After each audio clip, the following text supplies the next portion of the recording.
there, I'm Beverly Sartain, and this is the Holistic Coach Legacy Podcast, where you get support in being an impactful and confident coach.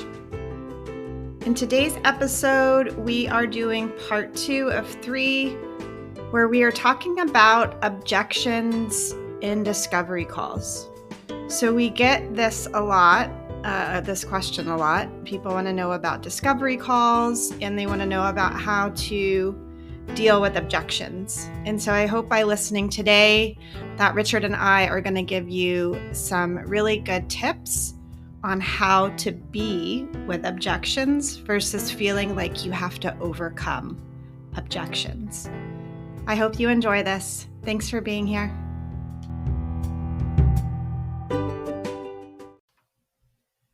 Hello, Richard. Welcome back. How are you doing today? Hello. Happy to be back. Thanks for having me as always, and doing really well. Great. Awesome. Well, I'm happy for us to continue this conversation about discovery calls. In one of our last episodes, we talked about having an effective discovery call, but something that always comes up for people is objections and how to handle objections. So I thought we would hop back on today so that we could spend some time talking through objections. And so let's start with, what are objections? Yes, I think, ultimately objections are the scary part of the discovery call. That's kind of what one of the key things that makes people shy away from probably wanting to do, more discovery calls and just feeling at ease with it. Because, most of us aren't comfortable with the rejection that we can face. And that's really what an objection is some form of the client saying that they don't want to move forward for whatever reason, a no, a no or a not now. And I think as the person delivering the discovery call as a coach, we can be, sensitive to the client possibly rejecting our offer, rejecting the price that we're asking, and then ultimately sometimes it can feel very personal and feel like we're being, personally rejected for what we're doing or how we're interacting with them. And those are the things that tend to make us shy away or get anxious or nervous or fearful on the discovery calls. So I think flipping that script around a little bit is the key to success. Awesome. And so what would you say are some common objections that people might hear on a discovery call? There's so many different objections that somebody can bring up on a discovery call, but probably, the most common ones that we hear are they have to think about it. So they need time to consider. And then the other one would be that they can't afford it or that the price is too high for whatever reason. And those are probably the two main ones. You still run into other reasons like, they don't have the time for it now, depending on what kind of program you have, or the timing is just not right. But yeah, I would say those are a few of the main ones that we hear. Yeah, and another one that we hear a lot too is going to be, I need to talk with my partner about Sure. the program, right? So again, might be money reasons, might be other reasons, but they have to talk it through with someone else. So that one seems to come up a lot as well. So why do you think that people object? Well, I think when I start to think about how to handle objections or how to face this and do as well as possible on discovery calls, I think the first thing is just to honor the fact that some objections are completely legitimate. And the reality is, if you do enough discovery calls, what you'll find is that the majority of people are going to object and ultimately, say no to the offer that's being proposed, at least at that time. So I think that's kind of just the first thing, in headspace wise, to get out of the way and off the table, is just to get comfortable. We all want to do our best, and we want to, strive to get as many people to accept our offer and to join our programs and things like that, especially when they've signed up for a discovery call. But I think if you're doing the right amount of discovery calls for yourself, and you're doing consistent discovery calls, what you're going to find is that the majority of people, will not sign up on that first call. So it's just, putting things into perspective and to honor the fact that, whatever we're offering is not for everybody. We're not for everybody. So on the surface, it's okay, when people do object, and they're going to object for all kinds of various reasons. And not every objection needs to be overcome in order to be successful at this. And we are going to work with a lot of folks on discovery calls that aren't going to move forward, and that's okay too. It's a great understanding to have. I take the perspective of welcoming objections. And what I mean by that is my energy stays very open to the objection because I have an understanding that objections are just part of the process for people, which is what I hear you saying right now. Like, I have an understanding that for some people, the objection is just resistance. Mm-hmm. And I kind of pair those things together. And it's just like in a coaching conversation, like, I'm okay with people's resistance. Mm-hmm. I'm not fighting their resistance. I don't feel like I'm the one that has to overcome their resistance. So my perspective in the discovery call is really approaching it just like a coaching conversation where I'm using my skills to support my client or coachee in better understanding their objection. Because I feel like when someone can better understand their objection, then they can unpack it or they can decide what they want to do with it. I feel like if I bring resistance to their resistance, it doesn't support the process. And so what I tend to do is I tend to bring just my loving, supportive, and curious energy to whatever is coming up for them.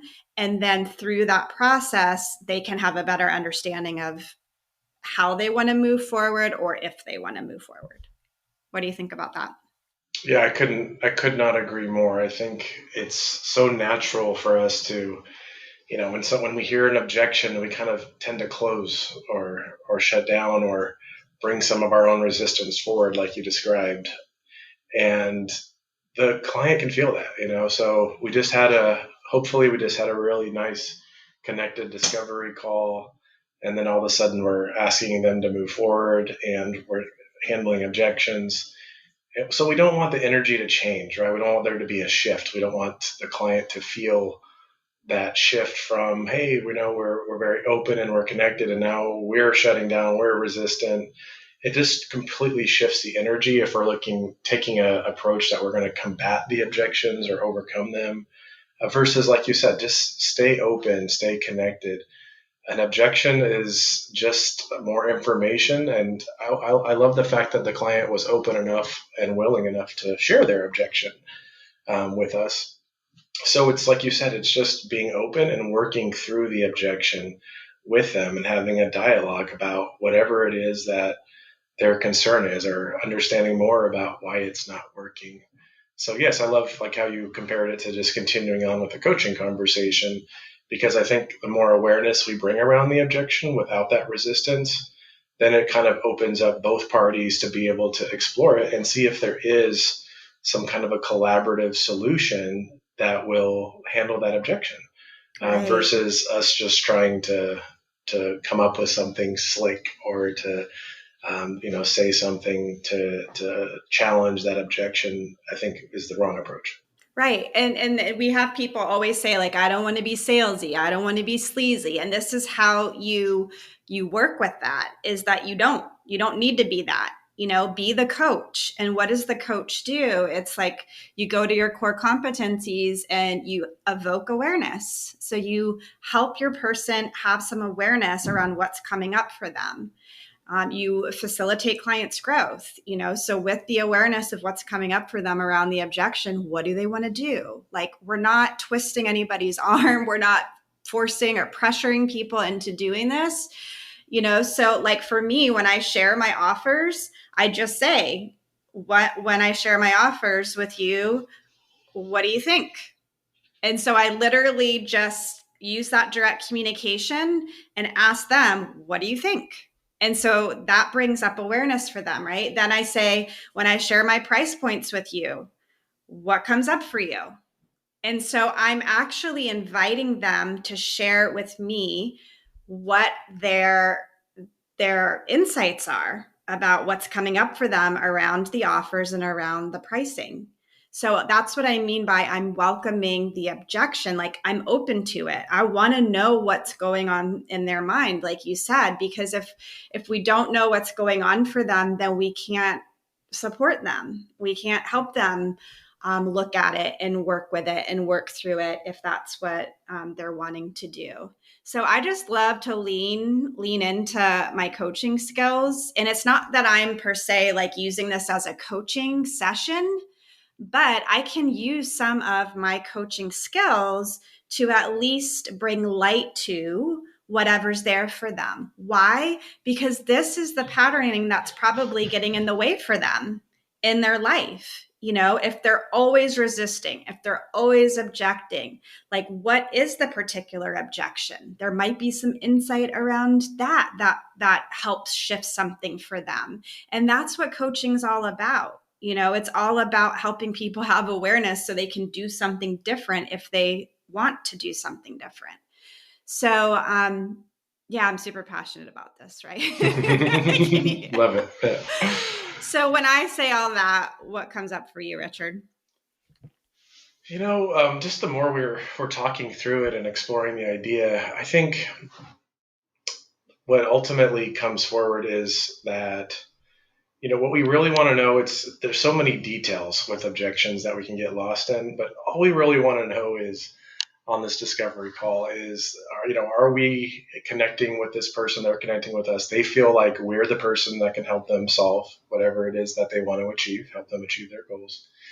And that this particular offer is a good fit for them as far as they feel like it's going to get them results. So it just comes down to relationship and value of the offer. And I think the more we just stay focused on that, then the things like money and timing kind of will slowly but surely become less of an objection for people, because I think the core objection is really that people feel like, for whatever reason, the particular offer that we're talking about isn't going to solve their problem. They don't have enough confidence in themselves or in the coach or in the offer at this point that they feel like this is going to do it. This is going to be the thing that's going to help them with the transformation. Yeah. So I think the more strict, if we want to bring in some strategy, into this discussion, I would say that the biggest thing is just to always go back and revisit our offer and the value that it's providing, and ensure that those are the things that we're discussing and highlighting on those discovery calls, instead of the details and the logistics of the offer. Right. And that's what I usually, when we're facing an objection, that's the first thing I want to know strategically, is just, all of that aside, the money aside, the timing aside, the have to think about it or talk to somebody aside, if all those things end up being okay, or we're able to work through those things, then, would you want to move forward with me on this offer to pursue this coaching package, or this, go on this journey with me? And if that answer is yes, then we can work, we'll figure out a way to be flexible and be open and work those details out. But I think that that's really the sort of silver bullet, if you will, is just to really be open and honest and open to the exploring the idea of, having that direct communication around, all these other objections aside, or all these other reasons why they might not want to move forward aside. If those are all able to be worked out, is this the right offer for them? And am I the right person to help them with this? Mm-hmm. And if we're both feeling good about that, then it's just like any relationship. We can work through those details and be flexible and collaborate and figure something out. It's all about just figuring something out. Yep. That's awesome. Awesome feedback. And when you mentioned the word confidence, like, another question that I often ask at the end of a discovery call, like, I just, again, will use direct communication and say, what else do we need to talk through to make you feel confident in moving forward with this? So I just asked the person, like, what else do we need to talk about that's going to make you feel confident in moving forward with this? And it's that kind of clarity and directness that helps somebody else feel like, wow, she's just really being open with me and willing to talk through whatever I need to talk through here to feel good about this. And so that's a great question to ask towards the end of a discovery call, because it shows a lot of confidence in yourself. And it shows the person, like you just said, hey, I'm willing to work through whatever we need to work through here. Like, what do we need to talk about? What else do we need to discuss? What other questions might you have to feel good about going on this journey together? And so that can be a really supportive way to do that. So let me ask you this. What's your favorite way to approach a money objection? The money objection, everyone's favorite, right? So I think, first thing is to just always expect a money objection. I think that it's just, we're trained in our culture. There's sales, there's promotions, there's holiday cycles and retail world. So we're always just trained to be a little bit skeptical about the price of things and wondering if we're getting the best deal right now, and are those prices negotiable, things like that. Just basic consumer training, if you will. I think so. It's just natural for people to be concerned about the price and to say no, or be hesitant to just jump right into something the first time they're presented with a price point. So it goes back to the key of isolating what I would refer to as isolating this money objection. So all I really want to know, and again, we're not coercing or trying to manipulate, we're just trying to bring more awareness so that we can see if this is something we can work through or not. And it's okay if not as well. If truly money is the objection and we can't work our way around it, then that's okay too. But the first thing I want to do, if we are on the same page, is to just understand, is money really the only objection? So if somebody was to say, I can't afford that right now, or they can say in many different ways, basically that, the cost is too high. Then the first thing I just want to, acknowledge them and say, understand, and then ask them, money aside, if you were able to afford this program, or if this program was in your price range, then would you want to move forward in working with me through this process, go on this journey with me? Because if we don't do that, then we have not overcome. We need to know, is it the value or the price? So in other words, are they feeling like this program and I'm not going to help them solve their problem, and that's why it's too much money? Or is it just too much money even if it is going to solve their problem? Does that make sense?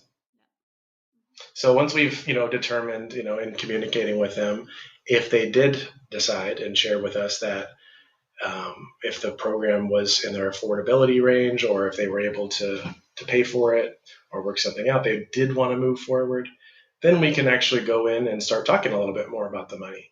But if they say and acknowledge to us that actually they have another objection, which is they're not sure if they want to move forward with the program regardless of the cost, then we know we need to go back and explore with them a little bit further some of those details about what value this is going to bring for them and how this will help them solve their problem, so that we understand that we're actually addressing the right objection. Because a lot of times people will object with money, or having to think about it, or talk to their spouse, because there's actually another hidden objection under that. And this is sort of just a push-off objection that they're giving us, so that they don't have to, or don't feel comfortable enough, or haven't been given the opportunity to address the real objection. So we just want to provide them, with the opportunity to address any and all objections that may be underneath the first objection that were offered. And I love how you brought it up, which is just, to ask them, what else they need to feel confident, aside from the money part, what else would you need to feel confident in moving forward with the program? And then when it does come to money, I always, first thing is just make sure you're delivering as much value in your offer as possible. Make sure your discovery call is focused on that value that you're going to be bringing to them. And then for myself personally, I think we're very good about just always being open and flexible and willing to work with people. So, yeah, of course, we can't just discount offers and programs for everybody just because, A, maybe it's not fair. B, um, we have our prices built around what makes sense for us. But can you do a payment plan? Maybe can you do a monthly payment plan? Can you split the payment into two? What does this person need? How can you collaborate with them to help them be able to move forward? Because I think it's about finding a solution and compromising a little bit sometimes, seeing if they want to meet you halfway because they do want to move forward. I think that's always a good idea. We're not just trying to throw this out there and throw that out there as far as the payment plans or the offers to see if they'll do it. But I'm just trying to collaborate, see if they want to actually meet me halfway. And I have found I, as a consumer, really appreciate that when somebody, does a little something to kind of go out of their way, meet me halfway, we'll work something out together. That always makes me feel good. Versus if there's no flexibility, then sometimes I do feel like, okay, well, I understand this offer, but let me go check out a few others. Yeah. Yeah, I think for me, I had a big shift when, so you're a trained salesperson, and so you're super technical about it. And I have to say, I am not, right? Yes. I'm not a That's trained okay. salesperson, and I'm not technical about it, right? So I think this is actually really great for people to hear because you have more technique behind how you do it. It's like more logistical or more analytical to me when I hear you explain it. Like, that's just not how I operate when I'm in a call with somebody. I'm very energy oriented. And so I'm just very like, what's there, and how can we work with it? And so for me, I remember coming to you and saying, people are objecting to the money. How can I work with that? This is when you were not working on the business with me so closely as you are now. And I was, building the business on my own and offering one-on-one coaching to people. And I can remember you saying, ask them what they can do. And I thought like that was just so brilliant. And then the next discovery call I had, I said it, when we got to the money part and they were pushing back on that part, I just said, well, what can you do? And when I said that, then they were like, well, I can do this. And what they could do made sense to me because, like you already said, we don't discount for people. So, and I think that is the fairest way to do it. So what we can do is we can spread it out longer, but the person's still paying the same amount of money that somebody else is paying. That's not asking for a customized payment plan option. So that just was like a huge light bulb moment for me because it was something so easy and it was something I felt like I could say. And what I love about it is it's like you're asking the person what they can do. And then you as the coach, you still have the option to say, no, that's not something I can do. Or yeah, that is something I can do. Right. So I love it because it's that collaborative energy of coaching. It's not just this like hard line of like, this is what it is and this is what it has to be, which is not how we are anyway, and is not the vibe of our business. So I really love that strategy for people that, the next time you're on a discovery call and someone's having a hard time with the money, like just say, what can you do? And see what they come up with, right? Because here again, we're facilitating awareness and we're facilitating growth for somebody. And we're cultivating trust and safety with them because we're showing them like, hey, we're willing to work with you, or we're at least willing to have this conversation about what this needs to look like for you to be able to move forward with this. And if it makes sense for everybody and everybody feels good about it, then go for it. I always say if someone brings something forward and it doesn't feel good for you, then you as the coach don't say yes to that, because you don't want to be in a relationship with a client where you feel any sort of resentment about what the payment looks like or what's going on there. So I highly recommend the strategy to people, and I still use it to this day because it's just such an effective way to get people signed up and working with you. Yeah. So any other thoughts on how to handle objections? Yeah, I think what stood out when you were just speaking was the fact that you can get us so technical about all this stuff, but it's really not that necessary, right? These are a few extra little like takeaways we're going over, but the key is, like you said, to just the running theme is just to keep the energy open and keep the dialogue going, and keep being flexible and be in the energy of collaboration, and we're going to work this out together. I think that's like the foundation to being able to handle objections most effectively. And then the other part is the simple question, whether it's a money objection or any of the other objections. I think the simplest, most effective thing you can do is just ask the client and say, well, what would this need to look like for this to work for you? Right. To ask them. It's so easy. A lot of times they'll tell you. Right. It's so easy. Yeah. I know. With any objection, you can just ask, well, what would it need to look like, for us to be able to go on this journey together, or to work this out, so that you can take next steps and move forward. Exactly. And then see what they have to say. Yeah, I love it. It's like, I hope that anybody listening, that after you hear us talk through this in this episode, like, it's really about being with the objections. It's the same as like being with the resistance that people have, or being with the patterns that they have, right? Like, that's what we're doing in coaching anyway. So don't make the discovery call and what happens there any different, right? It's the same thing that you would be doing in a coaching conversation. I think what tends to happen for people is that in the discovery call, sometimes the coach's energy can be needy or desperate, or, I got to make this sale, or I haven't had a discovery call in a while, so I need this one to work out, right? Like, we can't be in that energy when we're being with people, because that's what this is. Like, we're being with people, and we're really already starting in this call, like I always share, to formulate a partnership.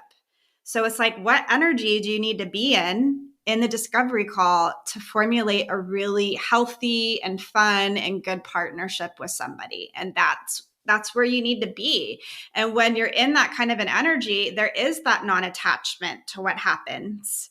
And so the more we can be in that energy of non-attachment, and just that willingness, like, I'm willing to work this out with you. I'm willing to hear what's coming up for you. I'm willing to hear what gets in the way for you, because that is what this coaching partnership is about. It's about bringing light to the blind spots that come up for you, so that you can have the biggest and best life that you want to have. And so I think that when we can already demonstrate that as the coach in the discovery call, like, we're already doing this person a great service by willing to be with them, with whatever is coming up for them. So yeah, I love this. Yes, and I love the energy piece. It's like striking this with the energy of approaching objections or the discovery call. It's like just really striking that balance of, and non-attachment but not detachment. So it's like, we want to be enthusiastic about the offer, and helping them, and eager to move forward and get into this partnership if it's a good fit. But we don't want to be attached to so desperately, or so cling on so tightly to the outcome of this call, that it's getting in the way of us, being open to exploring what their, genuine objections are, or not wanting to dive into those out of fear, but also not being detached, not taking the approach of, well, I'm just gonna, go on here and do the call, and whatever's gonna happen is gonna happen. So you want to be engaged, and you want to be enthusiastic about the offer, right, and still be connected and compassionate along the way, but also, having that open mind and flexible. If it doesn't go the right way, then that's okay too. So it's just approaching it with a positive a positive mindset, and being focused on that, whatever's for the highest good is going to work out. And that's my commitment, is to, explore what is for the highest good of everybody on this call. Wonderful. Well, we went over some really great points today. Thank you so much for, sharing your perspective. You do most of our discovery calls. I still do some of our discovery calls. So that's always fun, because I think people get a good mixture. of our energies. But thanks so much for being here today and giving us some of your personal insights. I greatly appreciate it. Yes, I really, really enjoyed it. Thank you again. Thank you.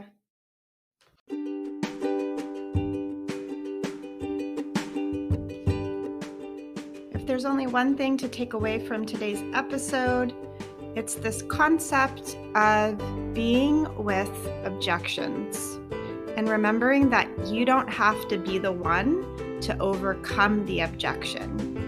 It's your job to be with the objections and support your prospective client in understanding themselves better and what objections they may be using to get in the way of their greatest dreams. If you are in need of support around discovery calls or furthermore your offers, Richard's going to be offering a strategy session to help you really nail down your offer and how you're communicating about your offer so that you can have successful discovery calls. If that is something that would be useful for you, please reach out to us at info@holisticcoachtraininginstitute.com, and you guys can further discuss that at that point. All right. Thank you so much for being here. I hope that this was tremendously helpful for you. And please remember that, the holistic coach legacy is a process. It's a path. It's not just a destination that we're trying to get to. So stay course and keep working on it. Thanks for being here.